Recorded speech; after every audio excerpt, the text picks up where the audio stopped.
Hi, it's David Debow, and I'm excited to share a Dvar Torah with you that I wrote in the Gush something like 30 years ago in the Def Kesher. Classically, when we ask the question, what was the sin of the spies? So we have to grapple with the fact that Moshe clearly asked them questions. They sent them with a clear agenda of what they're supposed to look at. What's the land look like? What are the people? What are the cities like? So obviously they had to give an honest answer. So wherein lies the sin? And most people speak about the fact that there's a difference between an objective report, reporting on the facts, and a subjective report, giving some sort of editorial about what can be done, what can't be done. And the fact that they gave their own opinion or a negative opinion was where the sin came in. Rabbi Yitzchak Arama gives a beautiful mashal, and to explain this same idea, he says, imagine somebody sent his servant out to the warehouse to buy a beautiful talit, and asked him, tell me what it's like. I want to know the quality of the wool. And in fact, the servant came back and said, the wool is of an excellent quality. It's a lovely color. It's great workmanship. And it cost $100. So that would be fine. But if he said it's a good talit, the wool is pure, it's a lovely workmanship, but it cost $100, he's already giving a little bit of a nuance there. That's the efes, the but that the spies say that seem to be part of the problem. I'd like to question that simple sort of answer. I think there's never a simple breakdown between objective and subjective, between facts and opinions. It's very difficult to say any kind of fact that doesn't have some kind of underlying presupposition. And every subjective opinion you're going to give has really facts attached to it. So dividing between objective and subjective is rather difficult. Saying statements like, America has the most powerful army in the world. Is that an objective statement? Is that a subjective statement? There's lots of assumptions that go into that.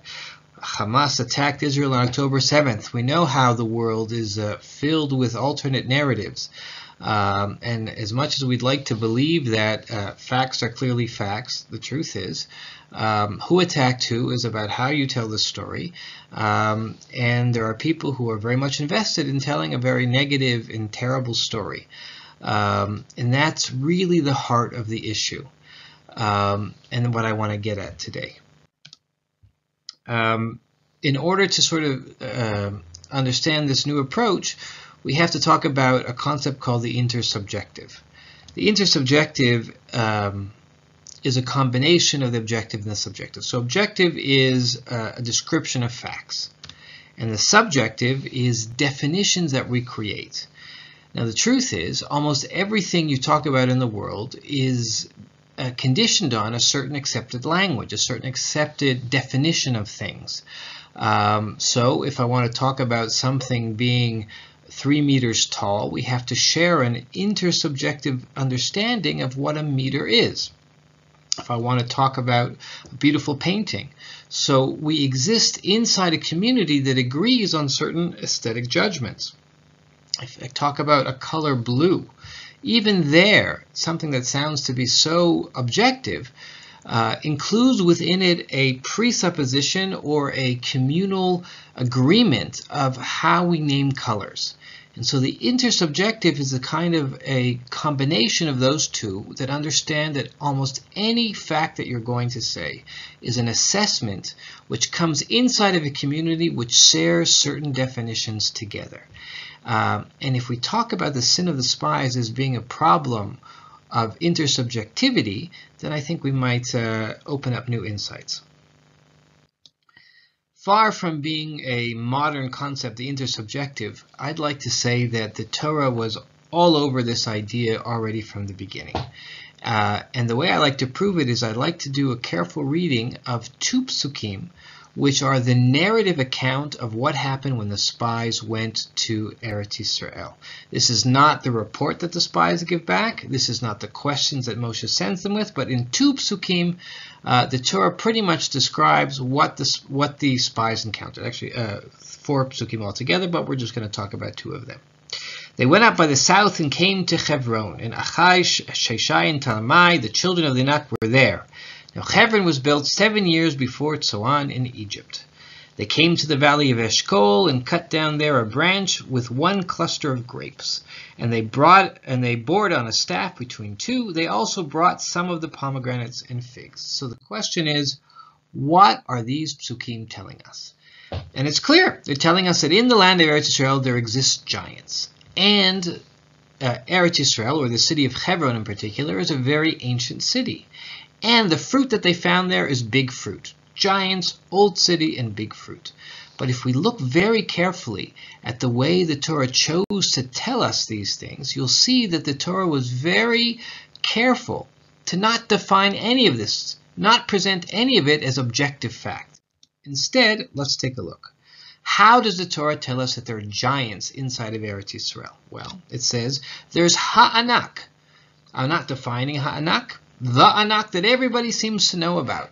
Well, if you agree with me that there's somebody there who's understood to be a giant, I will tell you then, Achiman, Sheshai, and Talmai were children of that anak. They were derivatives of that one agreed anak. Same thing with the old city. Watch the same pattern. The Torah does not say Hebron is ancient. It goes about it in a roundabout way, which deals with the intersubjective. So'an Mitzrayim. Does everybody agree that So'an Mitzrayim is an ancient city? Only if you agree with me can we say something about Hebron. But we have to begin with an intersubjective agreement that there's a city called So'an in Egypt, which is agreed to be ancient. If we can agree about that, well, I will tell you that Hebron was 7 years older than that. I'm not telling you Hebron's old. I'm just telling you from the agreed upon point of origin, So'an Mitzrayim, that we can talk about a city that's even 7 years older than that. And fruit, same basic way. It doesn't say anything about the size of the fruit. All it tells us is this is fruit that needed to be carried by more than one person. I'm not telling you that that's big fruit. You can make your own conclusions. But most people agree that if it takes more than one person, Rashi says it was up to 8 people, but the Torah just says that it was 2 staffs. Each staff took 2 people, 2 staffs, whatever. A lot of people to carry one cluster of grapes. If you agree that that one cluster of grapes is big because it needed to be bore by more than one person, well, that's big fruit. Okay. Okay, so what is the sin? The sin is when the people say, Chazak hu mimenu. And Rashi says on that, Lo chazak hu mimenu, the pshat being they are stronger than us, it's that they are stronger than God. Klape mala, says Rashi. What is Rashi getting at? So I think the sin is not in lying, God forbid. The sin is not in giving their opinion, because they were called upon to give their opinion. The problem is that their opinion was based on assumptions that were wrong. They factored God out of the picture. They didn't assume what they were supposed to assume, that HaKadosh Baruch Hu was going to help them, that HaKadosh Baruch Hu was giving them strength, that all that they witnessed just coming out of Mitzrayim was something that they could rely upon going into Eretz Yisrael, and leaving the presuppositions that they were supposed to take with them to assess the fitness of Eretz Yisrael. That is the sin. By canceling the sort of ideas that they're supposed to carry with you where they go about in making judgments. Okay, so we can take this idea of what the sin was in the intersubjective and do a couple interesting things with it. We're going to take a look at the definition of a minyan. The Gemara in Brachos 21 bet says something very interesting, that a minyan we know is 10 people. How do we know it? Well, we learn it from a Gezerah Shava that connects the minyan to Eidat Korach, Toch, and then connects Eidat Korach through the word Eidah, to the minyan of the 10 spies, the 10 spies that we have over here, and that's what a minyan is. Very surprising to find out that our definition of a minyan, which is certainly a positive thing where we'll be able to Nigdash Hashem, consecrate Kodesh Baruch Hu in our midst, is done through the definition of the 10 spies in their evil report. Why a negative definition or drawing from this negative idea? So the Gemara is basing its learning, it's limud, on the idea or the word of Eidah. Eidah comes from Edut. It means to testify. And what it means is that all of Bnei Israel was testifying to certain shared truths. They shared certain presuppositions, certain definitions of things, which is what makes us into an Eidah, into a community. We share assumptions. How does that work out? So this definition of the 10 meaning follows from the 10 spies because they disagreed. They seceded from the community. They changed their mind, and by changing their mind is why they left. And being only from 10 spies, people who sin or disagree with the basic assumptions becomes the definition of a minimum Eidah, of a minyan. The appearance of tzitzit at the end of this parsha is kind of a mystery, but maybe we can explain it with our idea that we're developing here. Tzitzit share the word lo taturu, and latur is a theme word which appears all over this week's parsha. Now it's a unique word. It appears all of 14 times in all of the Chumash, once in last week's parsha, B'halotcha, 12, and the rest of the 13 times are in this week's parsha, 12 of them only connected with the spies, and once with Kriyat Shema. Here's the pasuk: V'haya lechem letzitzit uritem oto uschartem et kol mitzvot Hashem v'asitem otam v'lo tatu acharei lebavchem v'acharei enechem. So what's the idea? The idea is that tzitzit are a cognitive space. They are a definition of one amma, and they represent this idea that wherever I go, wherever I travel around, I have to carry with me certain assumptions about what the truth is. And those tzitzit are like sentinels. They're like guards that are on the edges of where I am, and they come slap me in the face if I leave the cognitive space which is agreed upon or allowed by the Torah. Lo taturu means don't leave, don't tour around, don't leave the assumptions of what the Torah wants you to believe. Rashi a few times gives an interesting interpretation that also shows that it's really all about how you interpret things. For example, when Moshe asked the people, do they live in machanaim, in strong fortified cities, or do they live in prazot, open cities? And you would think that strongholds is the problem. But Rashi says the opposite. Rashi says if they're am chazak, if they're a strong people, so then they're going to be open in camps, in machanaim. And that turns the whole thing around. Because again, it's only a question of interpretation. What are you afraid of? Well, it depends on what your definition of what makes strong, intimidating people. Is the problem strongholds, or is the problem brave and determined fighters? Here's another example.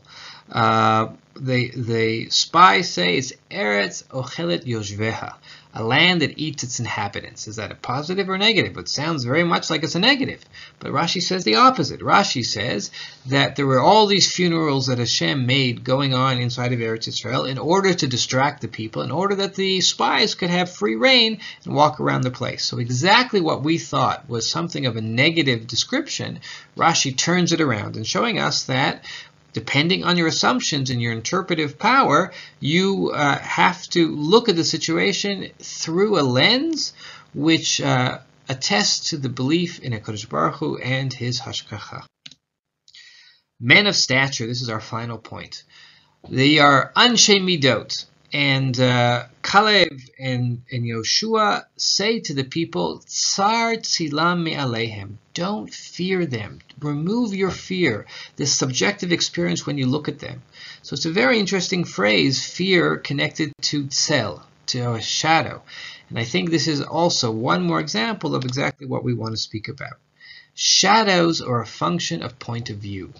Meaning you can move a shadow not by changing your position necessarily, but by changing the point of perspective of the sun.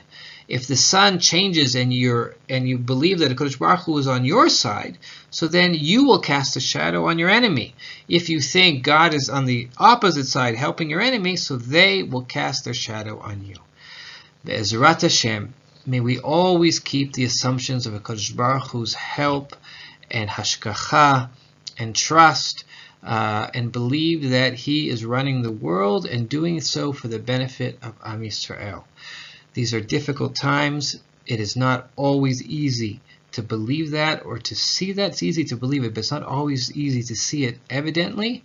But I hope, Be'ezrat Hashem, this analysis of the intersubjective and the Chet HaMeraglim will teach us how important it is to hold fast to the proper assumptions in the way that we interpret the world. Shabbat Shalom.